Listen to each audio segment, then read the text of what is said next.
everybody's ready, we will have Coach Kelsey open us up with an opening statement. Give Duke a lot of credit. They're a very, very good team. Coach Shire's doing an unbelievable job with them. They're very talented. They're very well schooled. They have a very difficult system to guard with really, really good players. I have a lot of respect for their program and for John and his staff. We got our butts kicked the other night against Ole Miss and really challenged our guys.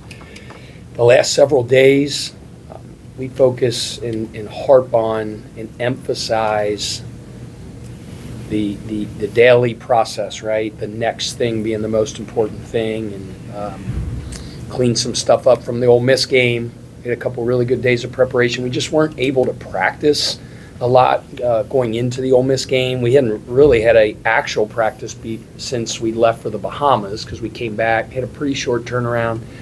Had some guys banged up, so it was a lot of film and walkthrough. We just weren't in the state to be able to have practice. And after the Ole Miss game, we had a 4-day layoff.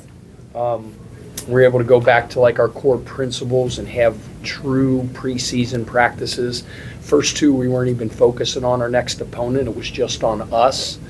And I was proud of our guys' response. And we were up for the challenge tonight, came out, played really well in the first half, but didn't sustain it.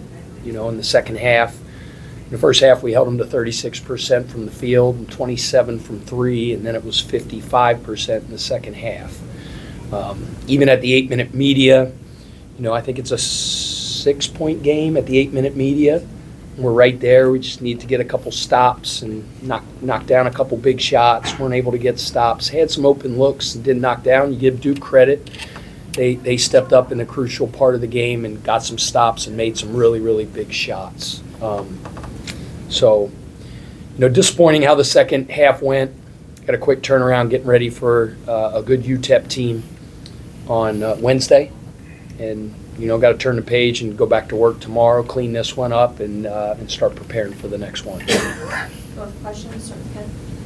Pat, the 18-2 run for them in the second half seemed to be the real swing. What did you see from them? What did you see from your group? Is that what it was, 18-2? Yeah.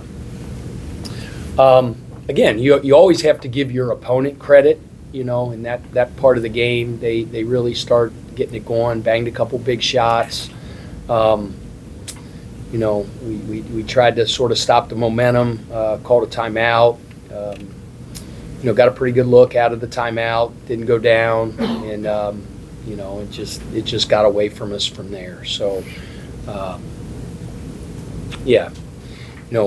but still not guarding to our standard or to the level we needed to defend at the 8-minute media. We're still right there. And even at the 4-minute media, it's a 10-point game at 70-60. I think Rain bangs a three. Didn't we bang a three to cut it to 7? Yes. Against a really, really good team like that, man, the margin for error is small. I felt like our turnovers were a big part of, why we lost tonight. You can't turn the ball over. 15 times. We had 10 assists, 15 turnovers. I think we turned it over on like 22% of our possessions. We want to be at 15% or less. And against a good team like that, you can't have that many empty possessions. But give Duke credit. They're a very, very good defensive team and a very good offensive team as well. Coach, when you look at the team, especially with Chucky playing 37 minutes and then both Rain and Javon at 33 minutes, with your up-tempo style, it seems, the Duke players mentioned the possibility of maybe hitting a slight bit of a wall. Do you have any concerns about just the conditioning playing that many with so many demands you have offensively and defensively? Yeah, I don't really think we're playing to – I haven't seen the analytic statistics at the end of the game. Like in the Ole Miss game, we had 66 offensive possessions, which, would put you middle of the pack in the country. It's not a breakneck pace. I don't know what the possessions were today. I'd have to see that. But, we're not playing as clap back downhill on makes. I mean, we're doing some things to kind of slow the game down, probably running more set plays right now than we normally would in the past, just to be able to, to be able to allow our guys to, get a little bit of I don't want to say a rest, because you still have to execute your set plays, but it makes the possession a little bit longer. It makes the team, the defense that you're playing against, labor a little bit. So we are doing some things to change. I mean, we're not the same team we were 2.5 weeks ago or 3 weeks ago when we were playing 11 guys. I mean, obviously, we were downhill, getting the ball inbounds, tilting the floor, attacking the basket. We've definitely made some adjustments because of how short our rotation is right now.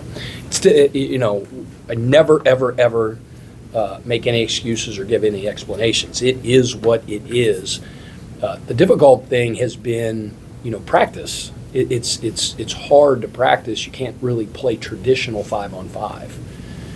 I'm 49 and I can still hoop. I'm jumping in there sometimes. You know what I mean? So doing a little bit more 3-on-3, 4-on-4. You just got to get really, really creative. And that's the challenging thing, the interesting thing, the fun thing. A lot of times is every team's different, every season's different. The ups and downs, the goods, the bads, the adversity you face. It's like each season, like Forrest Gump said, it's like a box of chocolates. You never know what you're going to get. We've been dealt a little bit of a tough hand with some injuries and things like that.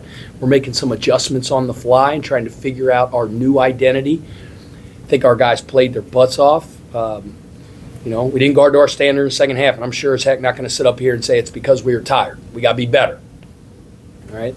We're not going to make excuses in this uniform. So, but yeah, that's a long-winded question to say, like, we're really not playing like we normally do.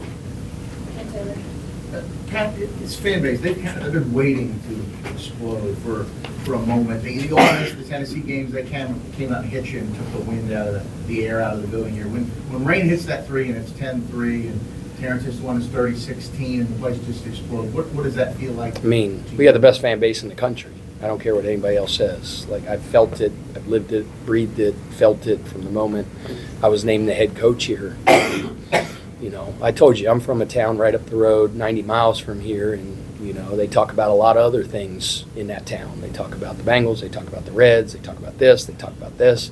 In this town, they talk about Louisville basketball, man, and it's part of the fabric of this community, man. It's in the DNA of people that live in the 502, and we appreciate them. We appreciate them supporting. We appreciate the energy that they brought tonight. You could feel it. We went on that run the first half, and we jumped on them. I get it. People are ready to explode. I'm ready to stink and explode.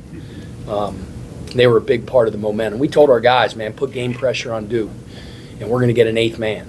We say 7 guys is what it takes to be an elite defense. That's 5 guys giving more than just themselves. When we're playing as hard as we need to defensively, it's like there's 7 guys. And when the Yum Center gets rocking like that, it's an eighth. And the fan base put game pressure on Duke today, and was a big part of the success we had for the first 26 minutes of the game. We weren't able to sustain, and we'd better next time. Tyler. Yeah, Pat, back one. Terrence, what did you see out of him?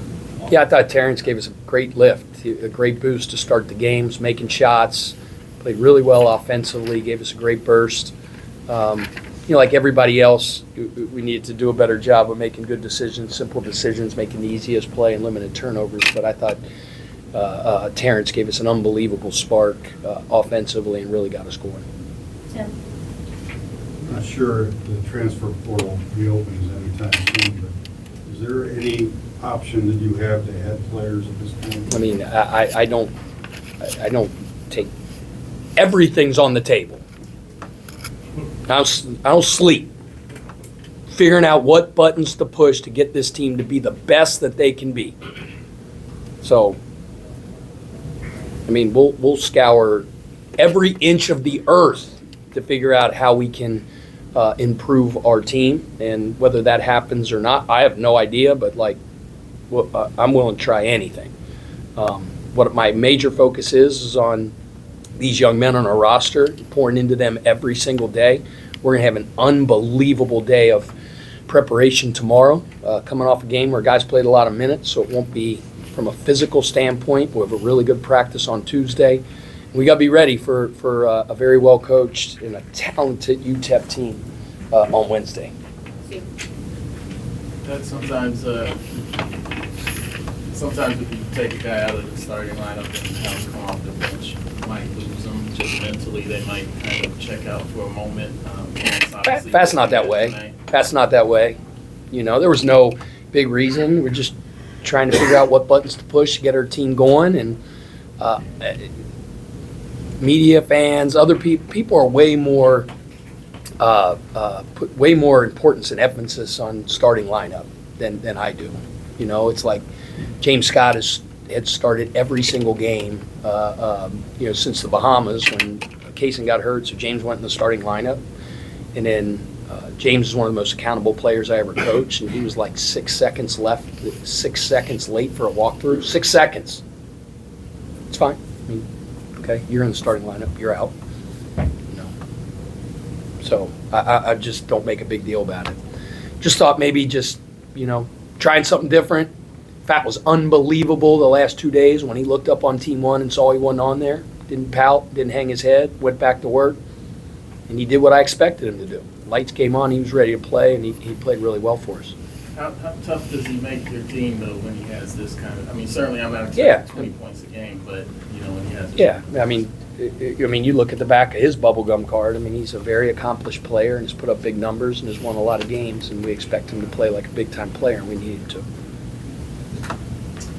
Coach, just kind of talk about 10.6 rebounds and the steal for tonight. Yeah. Tonight, he Yeah. just seems to be playing better, but he wanted to smoke tonight, it looked like. He wanted what? He wanted to smoke. He wanted to smoke? He looked like he was ready. He was ready to. Yeah, Kanai gave us a great boost. The lights were really bright tonight in a high-profile game against a big-time opponent, and it wasn't too big for him. He gave us a great boost, made some big shots, gave us a lot of energy. I was proud of him.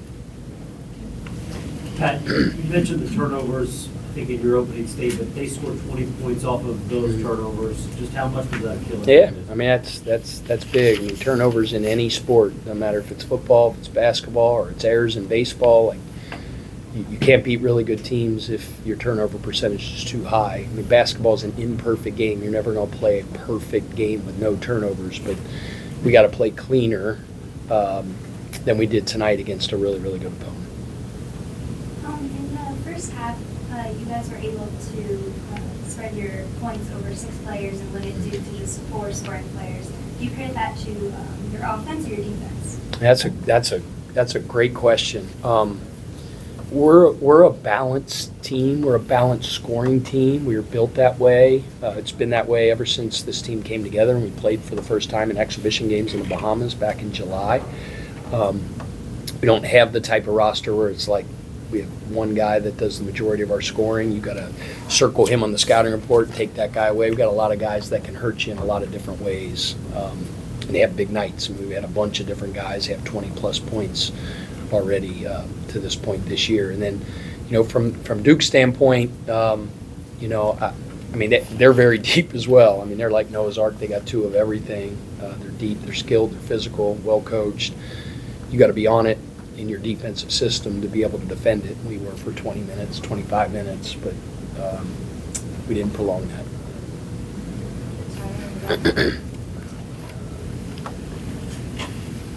Obviously, Cooper comes in with a lot of high talented players who the game plan to try and slow him down, but you guys want to make him work for everything. Yeah, he's a really good player. Really, really good player, talented. They put him in good positions. Worked a lot on our game plan to counterbalance what they want to do, the positions they want to put him in. He's a unique player at whatever he is, 6'10". They use him in the pick and roll both as a ball screen user and a ball screen setter, and make you make tough decisions as a coach in preparation. I thought our guys did a good job. He got going late in the second half. Made some big shots for him, but I thought for the majority of that first 20, 25 minutes, we did a really good job on executing our plan. But very good player, very skilled, very tough to guard. Anything else for Coach? All right, thank you. Appreciate it.